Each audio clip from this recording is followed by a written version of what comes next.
first thing you need to know is that I am not really the one telling you this story. He's using my voice, my memories, my fear, just like he used theirs. And by the time you hear the silence at the end, he'll be learning to use yours. The name he learned is Alex. I was a freelance photographer, always chasing the perfect, untouched landscape. That chase led me to a remote cabin in the dense, perpetually damp forests of the Pacific Northwest. It was an A-frame, classic and isolated, miles from any real town. The rental listing called it a perfect escape. It was an escape, all right.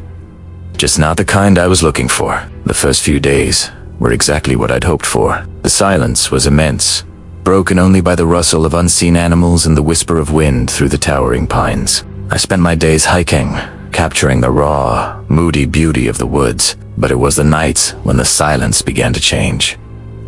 It started with whispers, so faint, I thought it was just the house settling or the wind playing tricks, but the sound was familiar.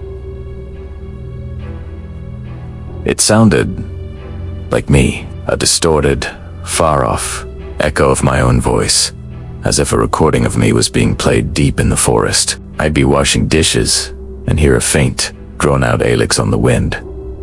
I told myself I was just tired, stressed. Then, small things in the cabin started to feel off.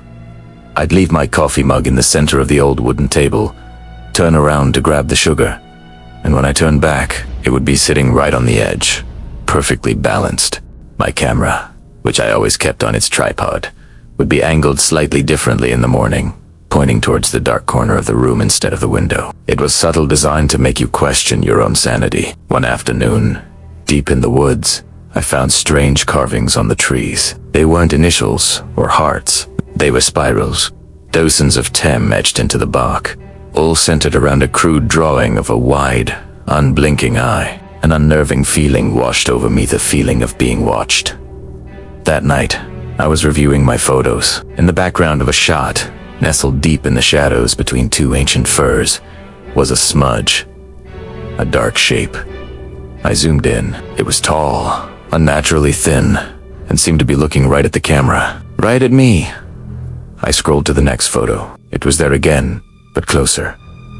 A cold dread, heavy and real, settled in my gut. This wasn't just stress. Something was wrong. The floorboards in the main room had always felt uneven, and a paranoid curiosity I could unfight led me to pull at a loose one near the hearth. It came up with a groan of old wood. Underneath, covered in dust and cobwebs, was a small, iron-bound chest. It was locked, but the lock was old and rusted. I smashed it open with a fireplace poker. Inside were journals, at least 5 of them. Their leather covers cracked and faded. They belonged to the people who had stayed in this cabin before me, dating back decades. I opened the first one. The entries started normally notes about the weather, the beauty of the forest. But then, the tone shifted. The writer mentioned hearing whispers of his own name. He wrote about objects moving on their own. The second journal, from a woman 10 years later, described the same thing. She called it the mimic. She wrote that it was learning her. The final journal was the most recent, from just a few years ago. The handwriting was frantic, barely legible. He wrote about the shadow he saw in the woods, the carvings on the trees. A side, it was an echo, a thing that had no voice of its own, so it had to steal one. His last entry was just 6 words, scrawled across the page. It knows my voice now. God, help. The rest of the page was torn out. That night, the sky broke open. Rain hammered the roof, and wind howled like a grieving animal. And then, the power went out. The cabin was plunged into a suffocating, absolute darkness, the kind that feels heavy. I lit a candle, its tiny flame pushing back a pathetic circle of light. My heart was a drum against my ribs. That's when I heard it.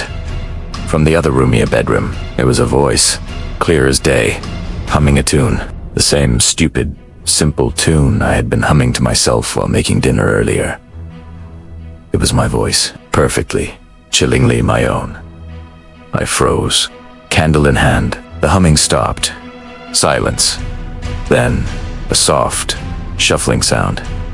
It was in the cabin with me. I saw it in the flickering candlelight. A Tall, skeletal silhouette in the doorway. Its limbs too long. Its body too thin. It didn't have a face. Just a smooth pale surface where features should have been. It tilted its head, a gesture of curiosity, and then it spoke. In my voice, "Cold tonight," it said, repeating the exact words I had muttered to myself when the storm hit. It was learning. Primal terror took over. I screamed, not in my own voice, but a raw, animal shriek. I threw the candle at it and bolted for the back door. The thing let out a sound that was a horrible mimicry of my scream, a distorted, metallic version of my own terror. I scrambled out into the raging storm, barefoot and sobbing, mud sucking at my feet.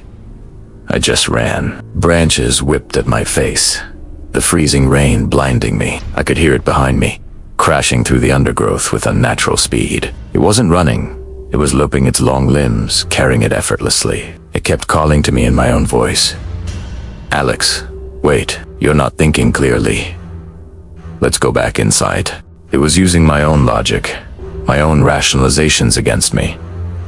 The chase felt like an eternity. My lungs burned, my legs screamed. I finally burst through the tree line and onto the muddy, deserted road where I had left my car. My hands shook so violently I could barely get the key in the ignition. The engine sputtered, coughed, and finally roared to life. As I slammed the car into drive, my headlights cut through the rain and illuminated the edge of the forest. It was standing there. The echo. It wasn't chasing me anymore. It just stood there, motionless, its featureless face aimed at my car. It raised one of its long, spindly arms and waved. A slow, deliberate wave.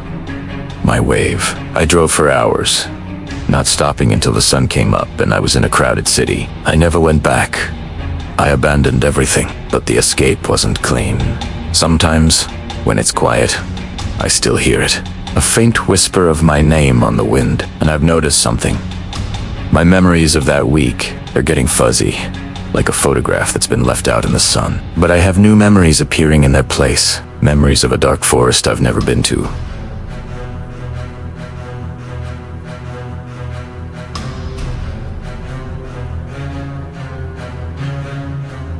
Of a cabin I've never seen, memories of a man named Alex, running in terror. You see, the story I told you, the one about Alex in the cabin, that wasn't my memory.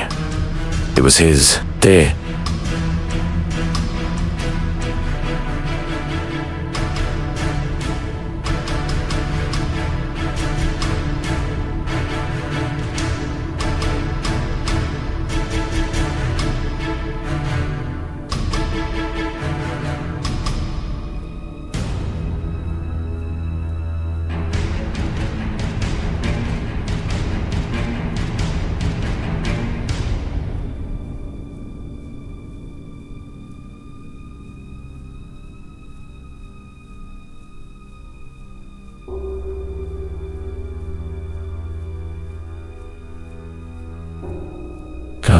It's been whispering his story to me for weeks, making me feel his fear, his panic.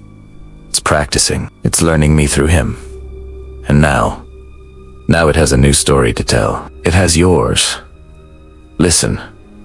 Can you hear it? That faint whisper, just at the edge of your hearing. Is it the wind? Or is it your own voice, learning a new name?